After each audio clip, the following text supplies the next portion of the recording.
Mga igsuon, ang atong tubag sa atong salmo makadasig kaayo.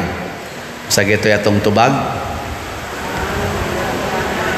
ang atong hinabang gikan sa Ginoo nga nagabuhat sa langit ug sa yuta.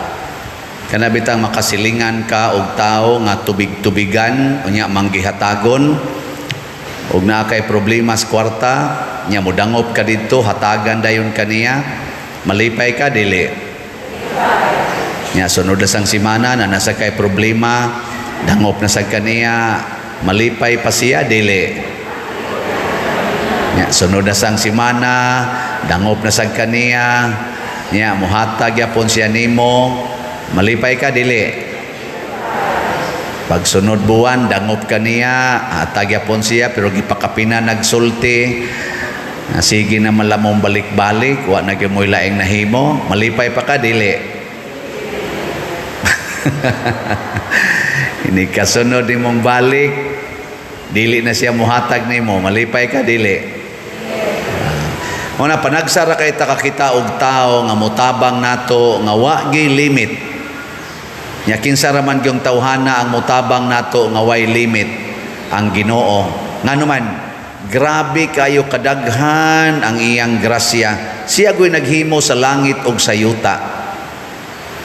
Pasabot, way panginahanglan nato nga dili niya kayang ihatag. Kay nga naman, langit ug yuta, siya go'y kahimo tanan.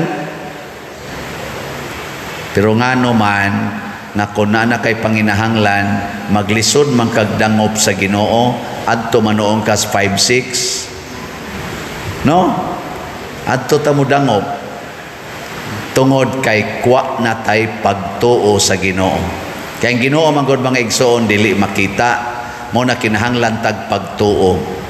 Ang pagtuo mo'y musulti nato nga ang Ginoo maminaw og muhatag sa tanan. Ang pagtuo. Mao na ningon si Kristo diri sa atong ebanghelyo, muhatag magyud ang akong amahan kay buutan man siya, muhatag man itong daotang huwis sa nagbalik-balik og pangayo nga byuda. Ang ako pa bang amahan nga purting buutana? Pero ang problema kuno, naa pa ba kuno'y pagtuo nga makaplagan ang Ginoo dinhi sa yuta? Sagaran ko nato, dili man pagtuo, tuo-tuo. Oh, tuo-tuo. Ayan, pag negosyo aning kuana, negosyuha kay ang imong kwarta nga 1,000 mahimong 5,000. Invest din ka. Unya ang akong 20,000 mahimong 100,000. Hatag sa dayon ka. Scam di ito. Ngotkot deso, napay mo ingon nimo nga kaning numero ha. Mintin na ni. Siguro yung sulbad na tanan nimong problema, alamintin yun ni mo ana. So sunod sa dayon ka, hangtod na lang napurdoy ka, wa yun mo gawas. Gawas lang imong sipon og luha, ang numero wa yun. Nasa mo ingon uban dito, pangutang dito, gamay ra kay interest, dali ra kay ma-release. Utang sa dayon ka, dali ginong kay na-release. Pero pag charge sa interest, kabuang sa kaglikay-likay og lakaw di na magtarong imong daan, simang-simang na, sigihan na magagpaningil. So unsa man gisakto, sunda ang Ginoo sa tanan natong problema, sunda ang Ginoo. Hapta na dinhi sa atong parokya, problema ta itukod sa kumbinto. Sunod na kong Ginoo sa buhaton Lord siya pamaligyag slat. Maligya lang na kuna kay mo palit ani siya ang mopalit malangit, ang di mo palit maimpierno. Di ba man sa siya ingon maimpierno. Ang mopalit madaghan pagrasya. Mo na sige kung pamaligyag slat. Naman sa mo palit, ambot na nimba baka ang nipalit. Basigwa sad. Kinsa man kono jud ni ang nakapalit na be taas kamot.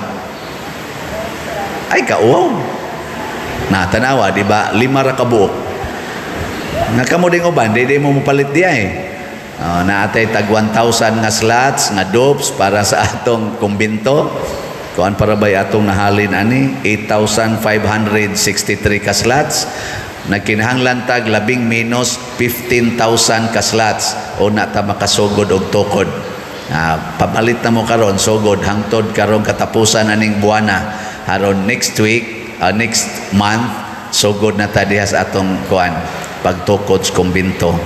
O para bagitay kumbinto din kanay na ba nituo man ko ako gini sigig baligya kay hibaw jud kong duna gini mo palit ani nituo bitaw ta nga kini atong simbahan ato ning ma-repair nga atong gasto ani karon das mga yuta murag na ana sa mga dool-dool na 70 million na nanggawas man slat-slat ra man ninyo kay naay pagtuo.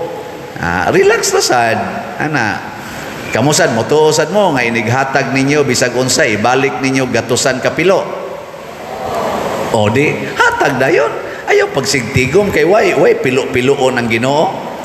Muna sa atong ato ikaduhang pagbasa gibutang dinhi ni San Pablo nga ang pulong sa Ginoo nga gisuwat sa balaang kasulatan magamit sa pagtudlo, sa pagbadlong, sa wa man hinuon ko din pagtudlo, sa kamatuoran, pagbadlong, pagsaway o pagtudlo unsaon pagkinabuhi nga makapalangit pulong sa Ginoo. Nya ang pulong sa Ginoo mga igsoon na ay sinuwat na asay gipamalandungan kanabang gipaambit sama aning wali. Ang pulong sa Ginoo na asay inspired by the Holy Spirit diha sa imong hunahuna kanang mukalit lagsod ba pananglitag na kay problema ingna ang Ginoo, Lord sultihi ko og unsay akong buhaton aning akong anak nga tapulan kaayo. Ayaw din kasabi ang tapulan. Pangutan ang Ginoo ba, Lord, unsaon ni nako ang tapulan kong anak. Nya mo lamdag din Ginoo nimo, lungagi la nagdaghan kay dako ra ba nagkaon.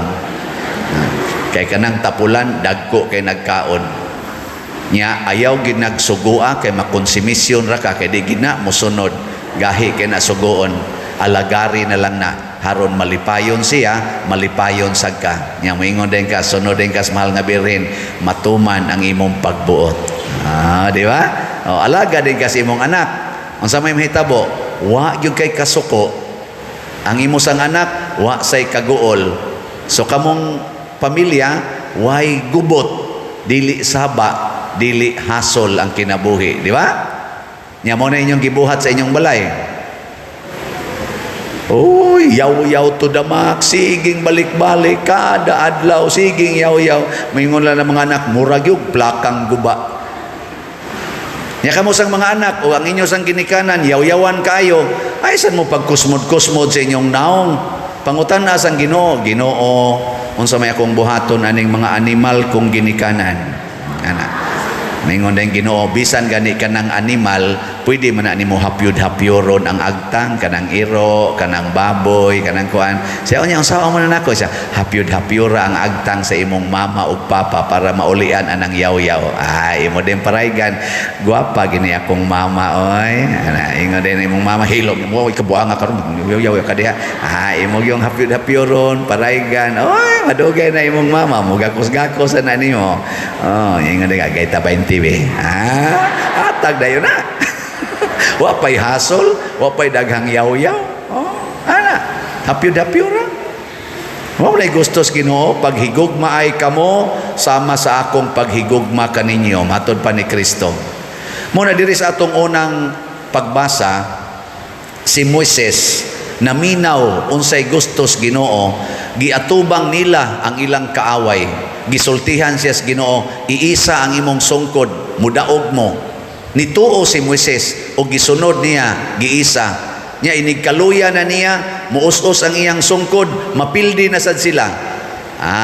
Gitukuran, gitabangan og tukod sa iyang mga kauban ni Aaron ug ni Hor. Kay nituo man sila nga kun iisa ang sungkod, mudaog. Daog gid sila, pildi gid ilang kaaway. Sige. Kamo sa inyong pamilya, pag tinabangay ko mo, unsa maroy inyong kaaway, ang kakabos, ang pagkaway kwarta. Hala, pag tinabangay ko mog ampo ngadto sa Ginoo, iisa ang inyong pagtuo ngadto sa Ginoo. Pag rosaryo mo, pag rosaryo, nya magtinabangay ang bana, ang asawa, ang mama ug ang papa ug mga anak.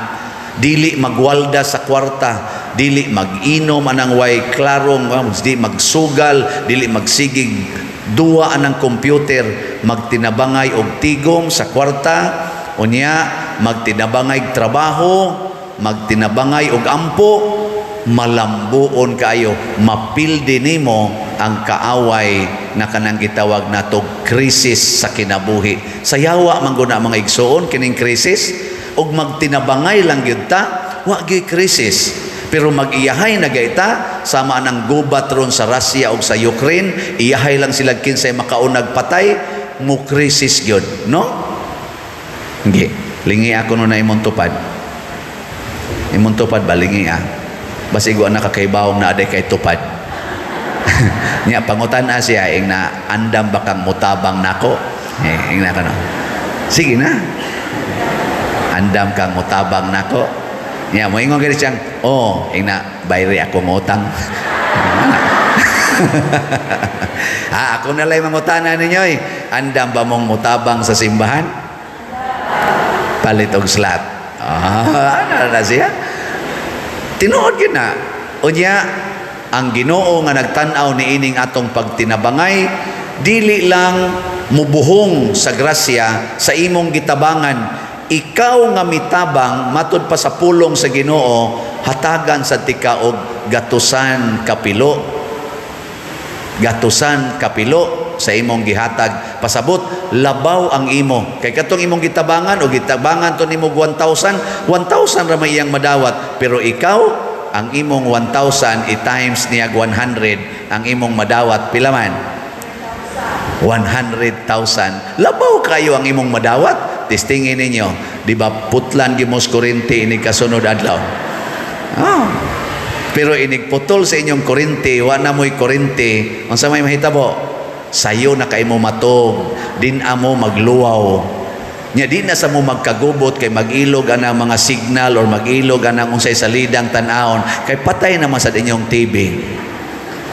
Sayo na mo matog, sayo pang mumata, nindot kayo mo, healthy na kayo ang inyong immune system, di na mo mga sakit, di ba? Nya tagpila ko'y bayad anang sakit, usa lang nimo ka ospital, 1,000 dayon na.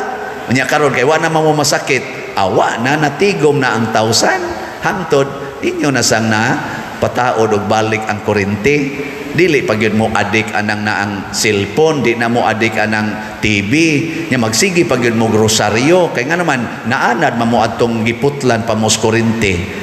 Hangtod nga nilambo na gyud mayong kinabuhi, dili gyud mo attach anang material things, sige mong panghatag hangtod nga kamo nay nahimong dagko kaayo og hinatagan bisan pag simple ang kinabuhi. Daghan kay naron nya naa dayon ang gitawag og kalipay, kalinaw og katagbawan. Daghan masarong daghag kwarta nga dili malipayon. Daghan kayo lingi ala na imong tupad. Arang-arang magina siya kwarta tingala, magina kwarta pero kusmoro nagnaong. Basta dili manggihatagon. Pero tanawan ang kusog kay muhog kolekta, smiling kay na smiling. Uban ay sige lang duko-duko. Nasa na, padungog-dungogong na sa ta, abi hapit namang ting kolekta. Ganyan manindog na tayo.